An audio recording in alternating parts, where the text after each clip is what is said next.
도대체 어떻게 된 일이죠? 그 작은 나라가 도대체 어떻게 이렇게까지 할 수 있었나요? 알렉스가 흥분해서 소리치고 있습니다. 무슨 일인지 오늘 사연을 통해 알아보도록 하겠습니다. 저는 알렉스 카터입니다. 경제 전문 칼럼니스트이자 유튜브 저널리스트죠. 뉴욕의 방송국 사무실에서 후배 기자 리처드가 들고 온 자료들을 보고 있었습니다. 책상 위에는 K-팝, K-드라마, 삼성, 네이버 같은 한국 기업들의 기사가 가득했어요. 요즘 한국이 정말 뜨겁네요. 리처드가 열정적으로 말했습니다. 저는 코웃음을 쳤죠. 그래도 한국은 작은 나라야.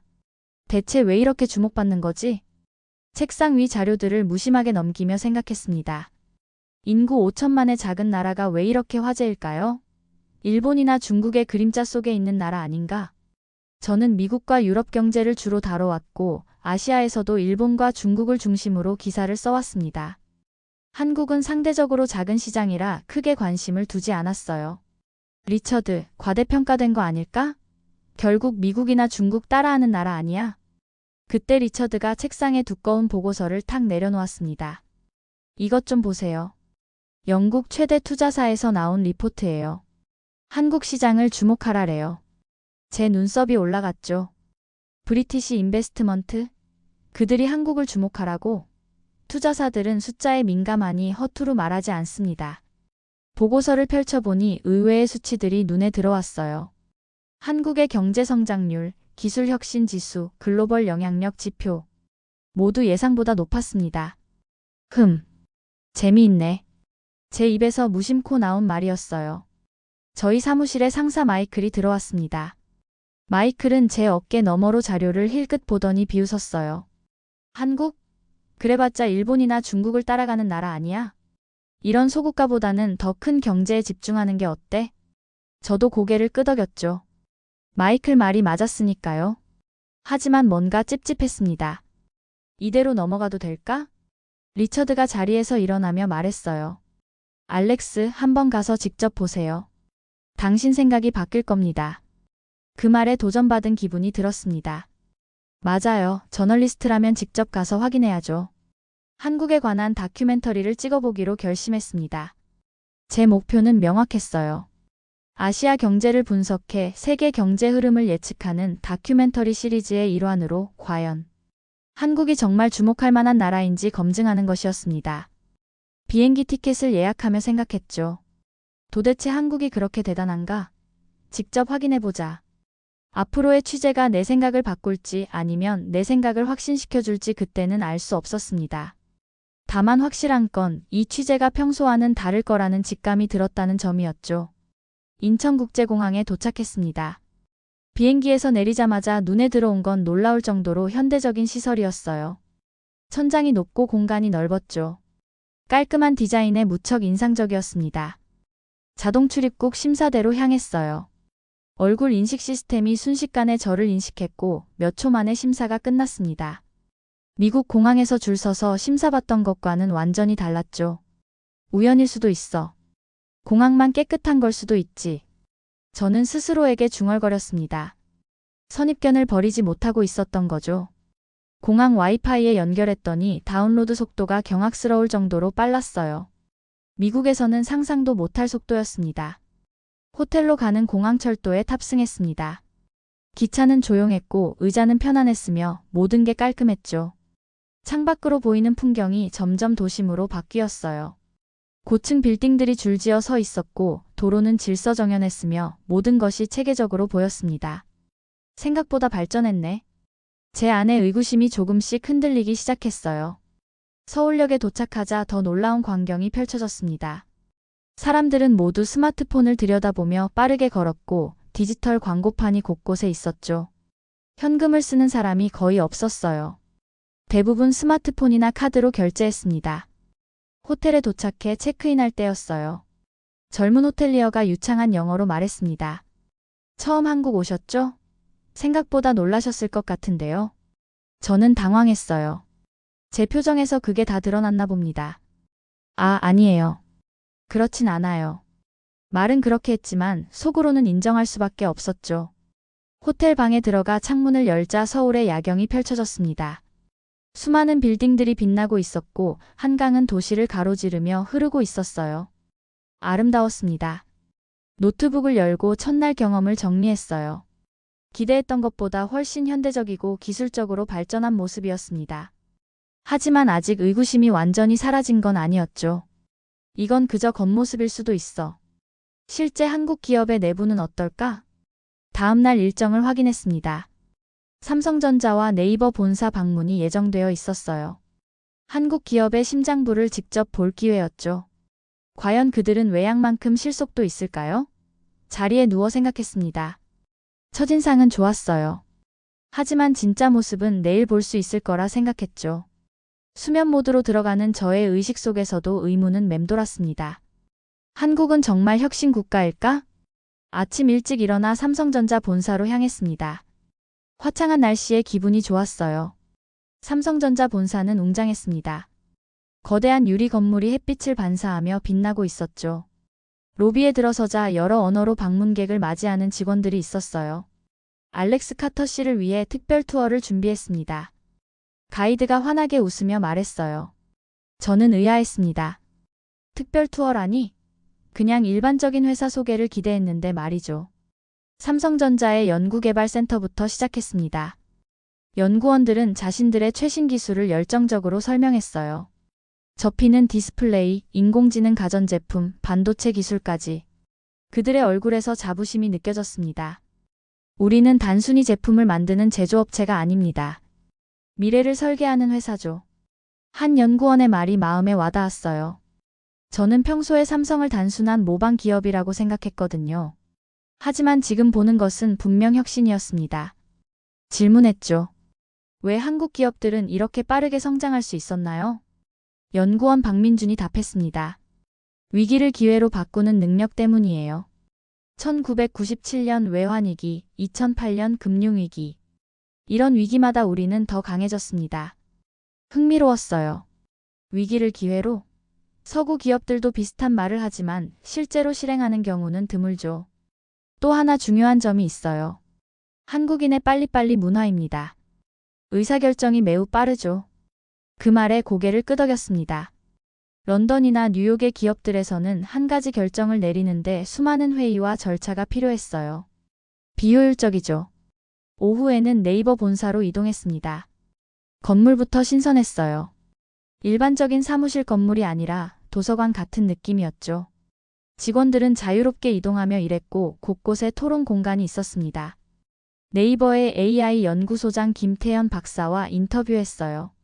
네이버의 AI 기술이 이렇게 발전한 이유가 뭔가요? 김태현 박사는 놀라운 대답을 했습니다. 한글이 AI 기술에 가장 적합한 언어이기 때문이에요. 저는 눈을 깜빡였죠. 네, 한글이요? 그렇습니다. 한글은 논리적으로 설계된 문자예요. 자음과 모음의 조합이 매우 체계적이고 이런 구조가 AI 학습에 효율적이죠. 영어나 중국어보다 데이터 처리가 용이합니다. 정말 의외의 답변이었어요.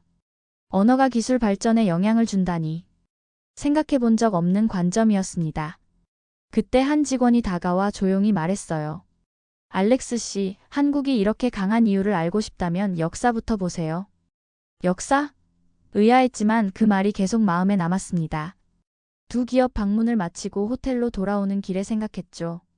처음 생각했던 모방하는 나라라는 이미지가 점점 흐려지고 있었어요. 그 자리에 혁신하는 나라라는 새로운 이미지가 떠오르기 시작했습니다. 노트북을 열고 오늘 경험을 정리했어요. 삼성과 네이버는 단순한 제조업 강국이 아니었습니다. 데이터, AI, 플랫폼 비즈니스에서 강력한 영향력을 가진 기업들이었죠.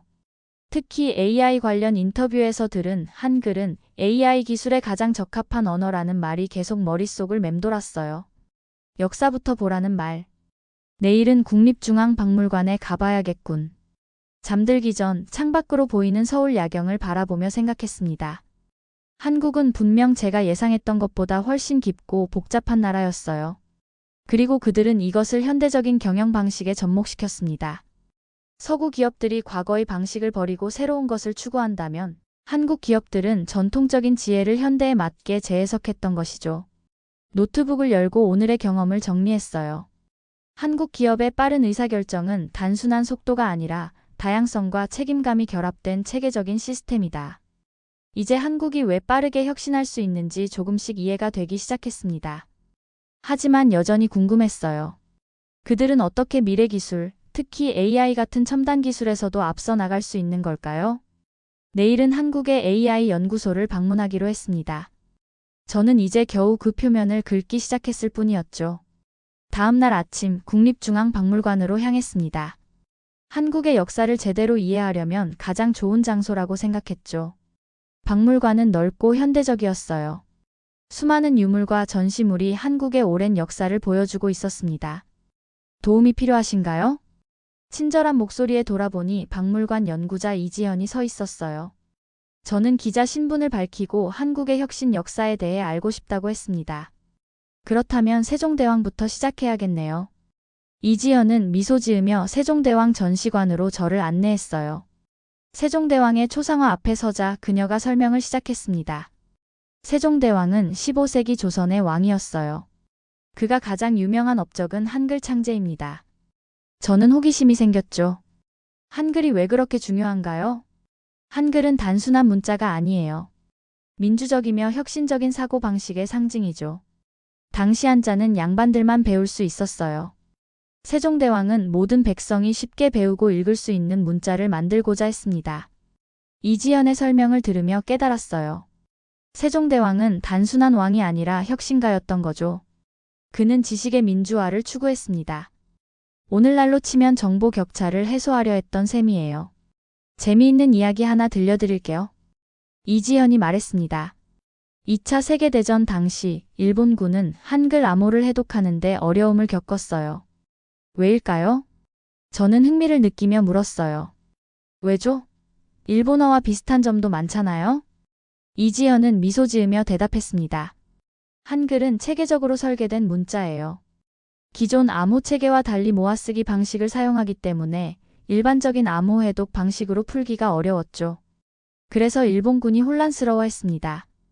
저는 충격을 받았어요. 한글이 단순한 글자가 아니라 일종의 코드 시스템이었다고요?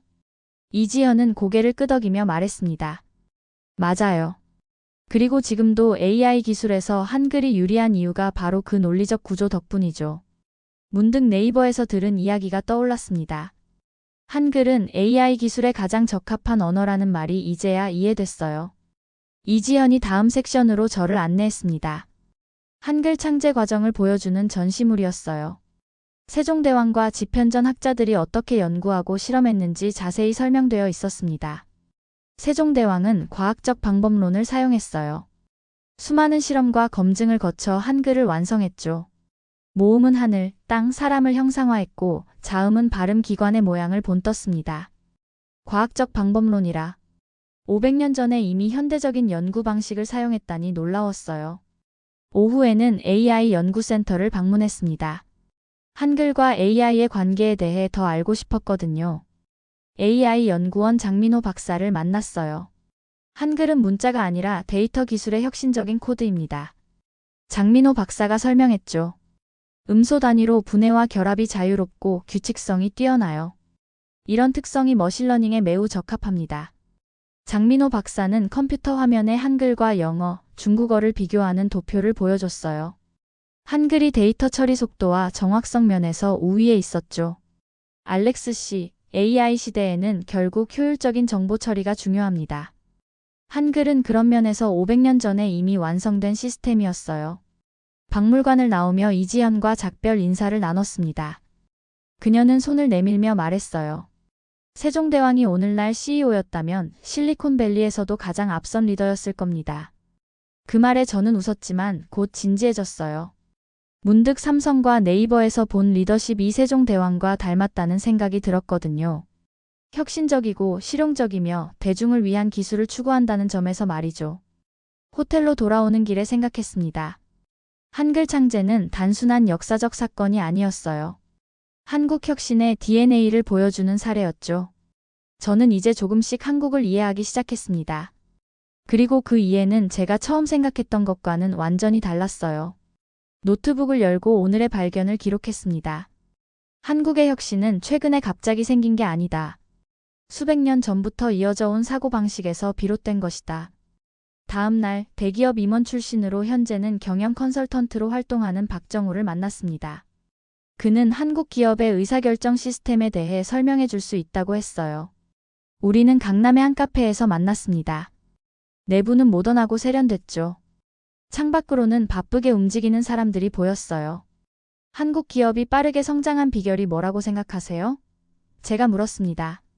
박정우는 잠시 생각하더니 답했어요. 견광지라는 말을 들어보셨나요? 처음 듣는 단어였습니다. 아니요, 무슨 뜻인가요? 견광지는 전통적인 의사결정 방식이에요. 견반대, 광찬성, 지숙고의 줄임말입니다. 쉽게 말해 반대 의견을 듣고 찬성 의견을 듣고 숙고해서 결정한다는 뜻이죠. 흥미로웠어요. 서양의 의사결정 방식과 어떻게 다른가요? 서양은 보통 합의를 중시하죠. 모두가 동의할 때까지 논의하고 그래서 시간이 오래 걸려요. 반면 견광지는 다양한 의견을 빠르게 수렴하고 결정자가 책임지고 결정을 내리는 방식입니다. 속도가 빠르죠. 이제 한국 기업들이 왜 그렇게 빠르게 움직이는지 이해가 됐어요. 그들은 의견 충돌을 두려워하지 않고 오히려 그것을 통해 더 나은 결정을 내리는 문화를 가지고 있었던 거죠. 구체적인 예를 들어줄 수 있을까요? 박정우가 생각에 잠겼다가 말했습니다. 재미있는 질문을 하나 드릴게요. 세종대왕과 실리콘밸리의 CEO 중 누가 더 혁신적일까요? 저는 당황했어요. 갑작스러운 질문이었으니까요. 당연히 현대 CEO들이 더 혁신적이지 않을까요? 박정우는 미소 지으며 말했습니다. 세종대왕은 500년 전 세계에서 가장 혁신적인 리더였어요. 그는 데이터를 수집하고 빠르게 결정을 내리고 새로운 기술인 한글을 개발했죠. 그리고 문자 해독률을 높이기 위해 정책적으로 보급했어요. 이것이 지금의 스타트업 CEO들과 뭐가 다를까요? 저는 다시 한번 충격을 받았습니다. 세종대왕이 실리콘밸리의 혁신 전략을 500년 전에 이미 사용했다는 말인가요? 박정우는 고개를 끄덕였어요.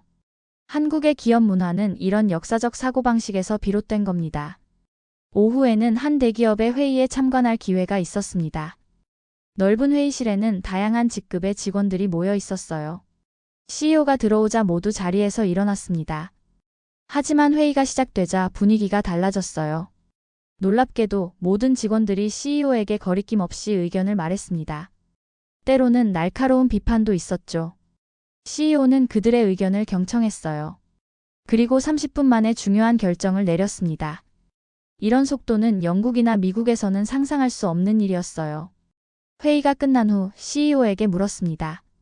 직원들의 비판을 두려워하지 않으세요? 그는 웃으며 답했어요. 비판이 없는 회의는 시간 낭비입니다. 다양한 의견이 있어야 더 나은 결정을 내릴 수 있죠.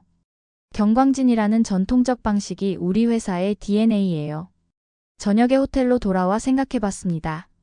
한국 기업들의 빠른 의사결정 방식은 단순한 빨리빨리 문화가 아니었어요.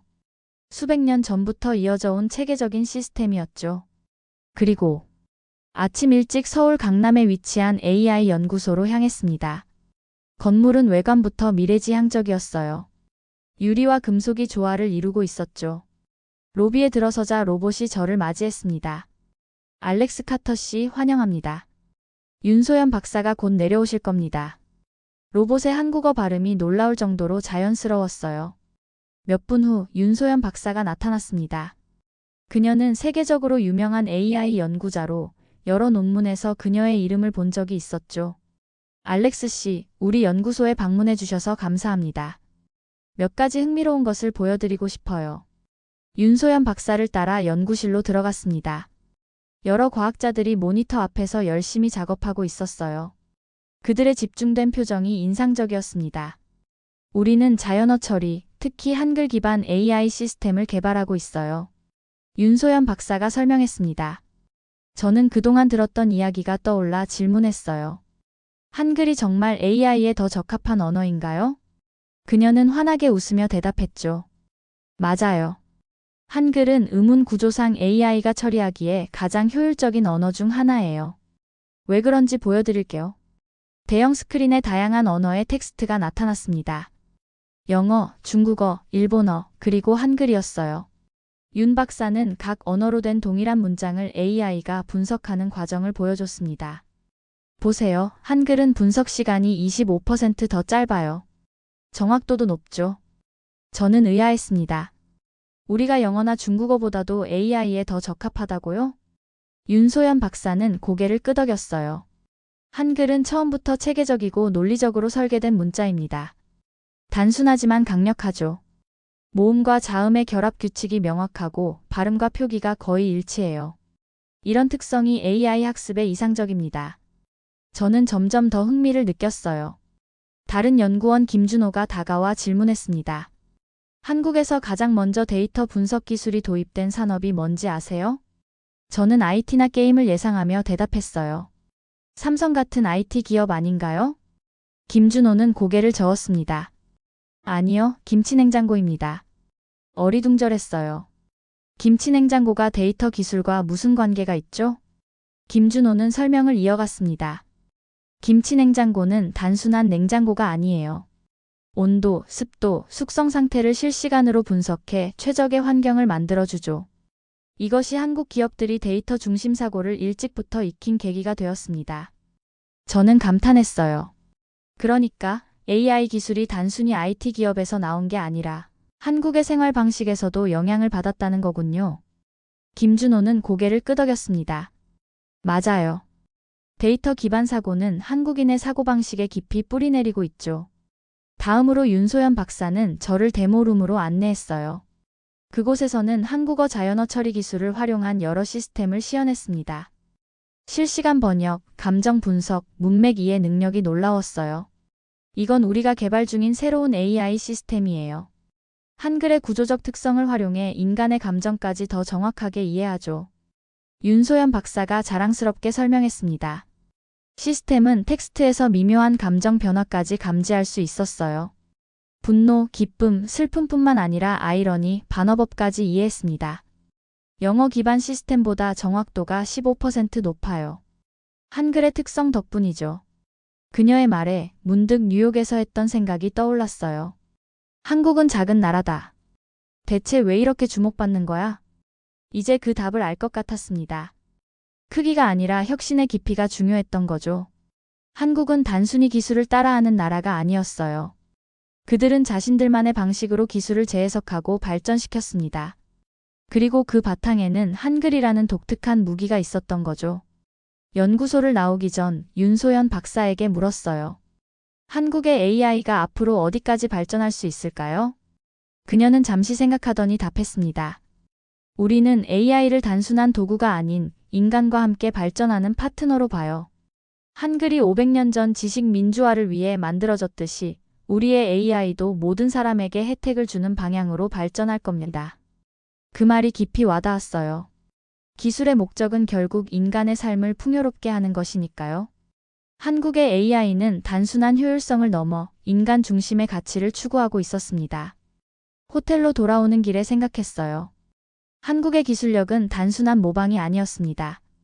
그들은 자신들의 문화와 역사에서 영감을 얻어 독창적인 방식으로 기술을 발전시켰어요. 그리고 그 중심에는 세종대왕이 만든 한글이 있었죠. 오늘의 경험을 노트북에 기록하며 생각했습니다.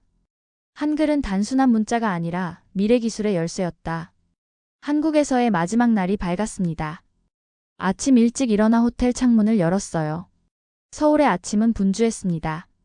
사람들은 각자의 목적지를 향해 빠르게 움직였고 도시는 활기찼죠.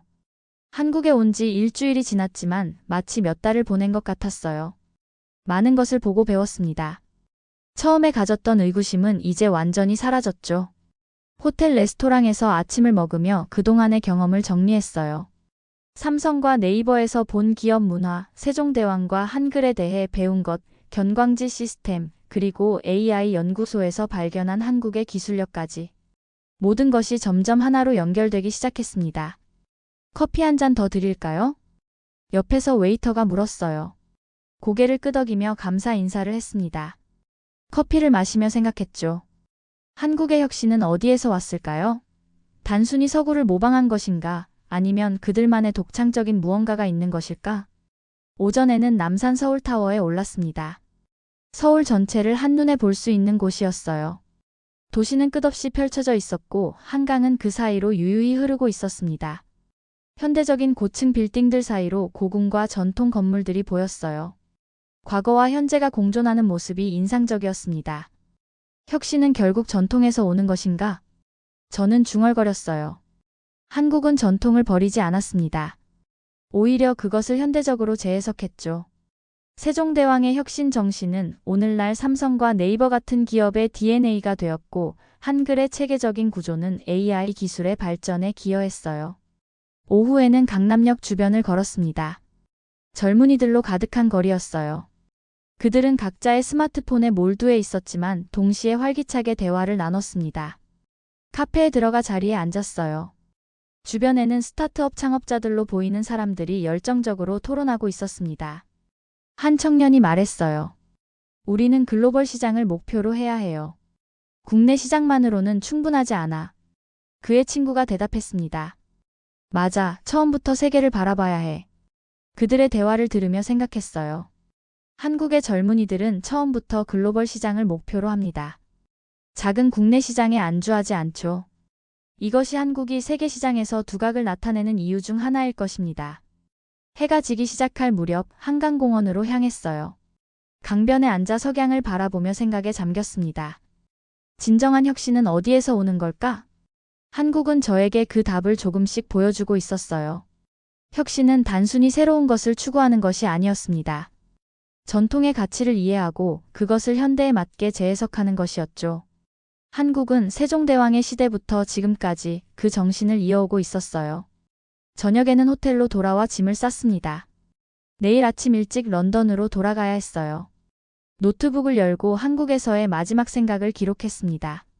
한국이야말로 AI 시대의 진정한 혁신 국가다. 이 문장이 제 다음 기사의 제목이 될 것이라고 생각했어요. 이제는 확신이 들었습니다. 한국은 단순한 모방 국가가 아니었어요. 그들은 자신들만의 독특한 방식으로 혁신을 이루어 나가고 있었죠. 다음 날 아침 호텔을 체크아웃하고 공항으로 향했습니다. 로비에서 첫날 만났던 그 호텔리어를 다시 만났어요. 한국은 어떠셨나요? 그가 물었습니다. 저는 잠시 고민하다가 웃으며 대답했어요. 생각보다 훨씬 대단하더군요. 호텔리어는 미소를 지었습니다. 다음에 또 방문해 주세요. 공항으로 가는 길에 창밖을 바라보며 생각했어요. 한 주 전과 지금의 제 시선은 완전히 달라졌습니다. 작은 나라, 모방하는 나라라는 편견이 사라졌고 그 자리에 혁신하는 나라, 미래를 준비하는 나라라는 새로운 이미지가 자리 잡았어요. 런던으로 돌아온 저는 바로 작업에 착수했습니다. 한국에서 촬영한 영상들과 인터뷰 자료들을 정리하기 시작했어요. 제 사무실 책상은 온통 한국 관련 자료로 가득 찼죠. 리처드가 호기심 어린 눈으로 물었습니다. 어땠어요? 생각이 바뀌었나요? 저는 웃으며 대답했어요. 완전히 달라졌어.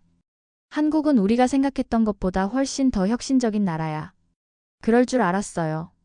리처드가 승리감에 찬 얼굴로 말했습니다. 다큐멘터리 제작은 빠르게 진행됐어요. 한국의 기업 문화, 세종대왕과 한글의 혁신성, 견광지 시스템, 그리고 AI 기술까지. 제가 발견한 모든 것을 담았죠. 제목은 한국 혁신의 비밀 AI 시대의 진정한 리더로 정했습니다. 편집을 마치고 유튜브에 업로드했어요. 처음에는 큰 기대를 하지 않았습니다. 하지만 놀랍게도 영상은 일주일 만에 100만 조회수를 넘겼어요. 댓글은 폭발적이었죠. 한국에 대한 시각이 완전히 바뀌었어요. 세종대왕이 현대 CEO보다 더 혁신적이었다니 놀라워요. 한글이 AI에 최적화된 언어라는 건 처음 알았습니다. 시청자들의 반응은 저의 예상을 훨씬 넘어섰어요. 많은 사람들이 한국에 대한 새로운 시각을 가지게 된 것 같았습니다. 한 달 후, 주요 경제 잡지에서 저에게 한국 경제에 관한 특집 기사를 의뢰했어요. 서구 중심적 사고를 넘어 한국에서 배우는 혁신의 미래라는 제목의 기사를 썼죠. 이 기사는 경제계에서 큰 반향을 일으켰습니다. 영상이 유명해지면서 강연 요청도 늘어났어요. 대학, 기업, 심지어 정부기관에서도 한국의 혁신에 대해 이야기해달라고 요청했죠. 저는 제가 경험한 한국의 모습을 세상에 알려나갔습니다. 어느 날 사무실에 마이클이 찾아왔어요. 그는 제 영상이 퍼지는 걸 보고 말했습니다. 설마 네가 한국에 빠질 줄은 몰랐는데. 나도 몰랐지. 저는 미소 지으며 대답했어요. 오늘 영상 어떠셨나요? 한글의 위대함을 알았지만 우리가 몰랐던 한글과 세종대왕의 위대함을 새삼 깨닫게 되는 사연이었습니다. 우리가 몰랐던 세종대왕과 관련된 내용 답글 많이 달아주세요. 모두 행복하세요.